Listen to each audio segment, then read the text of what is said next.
كل سنة وانتم طيبين ورمضان كريم، وان شاء الله يعود عليكم الايام بخير. النهارده ان شاء الله نبدأ نعمل مع بعض حلويات رمضان، واول حلو ان شاء الله هيبقى معانا الكنافة الجميلة دي. يلا بينا نعملها مع بعض. طبعا اول حاجه هنعمل الشربات. احنا هنحتاج النهارده شربات تقيل للكنافه. طبعا الشربات التقيل بينفع في كل الحلويات الشرقي. عندنا كوبايتين من السكر، عليهم كوبايه من الميه، عليهم عصره ليمونه. هنسيبهم على النار لمده 5 دقائق، وهيبقى معانا شربات تقيل وزي الفل. لو عايزين برضه اسيب لكم اللينك، هسيبه لكم ان شاء الله في اول تعليق باذن الله. هنخش بقى يا بنات على الكنافه بتاعتنا جايبينها جاهزه برتقاني كده. الكنافه بنجيبها قبلها بيوم، وبنحطها في الفريزر عشان تدينا احسن نتيجه، بدل ما نضربها في الكبه ولا الكلام ده كله. هتبقى معانا في منتهى السهوله، هتبقى زي البودر بالظبط. طبعا الكنافه دي بتبقى متوفره في جميع المحلات. لو مش عندك تقدري تشتري اللون البرتقاني وتعمليه بيها. لو حابه تسيبيها كده طبعا براحتك، وزي ما انت حابه. هنفركها كويس جدا بالشكل اللي انتوا شايفينه ده، ما شاء الله. تبقى معانا بودر طبعا زي ما قلت لكم عشان حطيناها في الفريزر. تمام يا بنات. عندنا بقى الحشوه عباره عن كوبايتين من اللبن، طبعا بالقشطه بتاعتهم. هنحط عليهم معلقتين كبار من الكريم شانتيه، ومعلقتين كبار من النشا. هنقلبهم بقى كويس جدا في بعض. وكمان لو عندك معلقه سمنه كبيره بلدي، تكون السمنه البيضه، بيبقى طعمها تحفه جدا جدا في الحشوه دي. هتديكي بقى كريمه طعمها من الاخر. هنقلب كويس جدا، وهنرفع كل الكلام ده على النار. هنروح بقى على النار، هنقلبها كويس جدا لحد ما تغلي معانا بالشكل ده. ولو لاقيين القوام بتاعها يا بنات خفيف، ممكن تزودوها شويه لبن وشويه نشا. انا لقيت القوام بتاعي خفيف شويه، هحط الكلام ده كله وهرجعها على النار تاني. وهنبدا بقى في عمايل الكنافه. انا وطيت عليها على النار، وبدات بقى ان انا اعمل الكنافه. جبت صينيه بالشكل ده. هبدا بقى احط فيها شويه من السمنه. طبعا السمنه يا بنات يستحسن تكون سمنه بلدي. ما عندكوش سمنه بلدي، انا عامله لكم طريقه حلوه جدا جدا للسمنه، هتديكي نفس نتيجه السمنه البلدي. وكمان طعمها روعه في كل الحلويات ان شاء الله اللي هتستخدميها في رمضان. هسيبها لكم ان شاء الله برضو في اول تعليق، وفي صندوق الوصف ان شاء الله. حطيت معلقتين من السكر على الكنافه.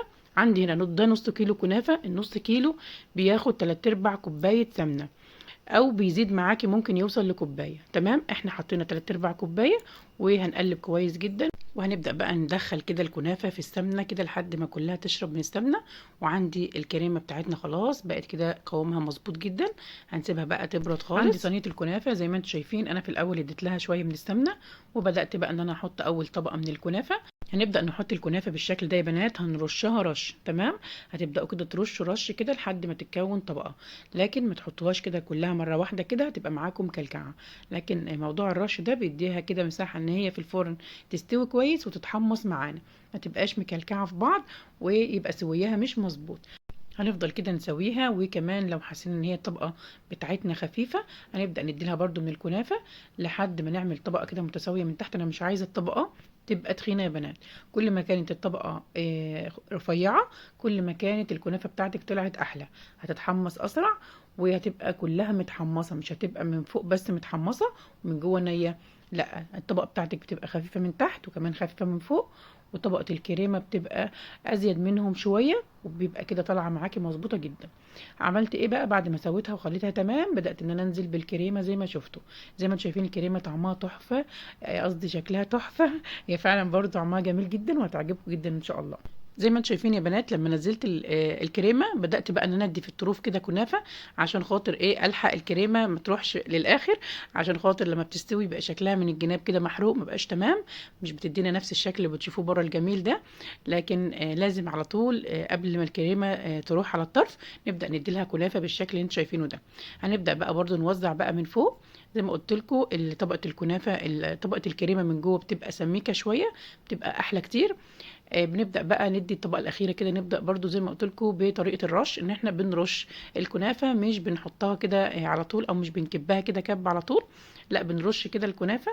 هنبدأ كده نوزع الكنافة على كل الطبقات. مش عايزة أشوف خالص أي نقطة بيضة أو أي كريمة خالص. إحنا عايزين نغطي الكريمة خالص، وفي نفس الوقت الطبقة بتاعتنا ما تكونش سميكة زي ما قلت لكم يا بنات. خلاص كده إحنا غطيناها خالص. هنبدأ بقى نسويها كده بإيدينا كويس برضو جدا. وبعدين طبعا بنحضر الفرن بتاعنا، بيبقى فرن سخن جدا. بحطها على الشبكة من فوق يا بنات.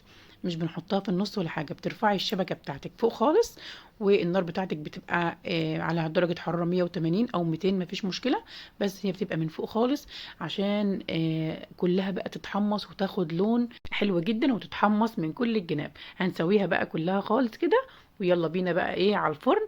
هنروح بقى نوديها على الفرن، بس قبل ما نروح الفرن هنديها برضو شوية سمنة كده من فوق حلوين عشان تدينا بقى ايه طعم حلو جدا.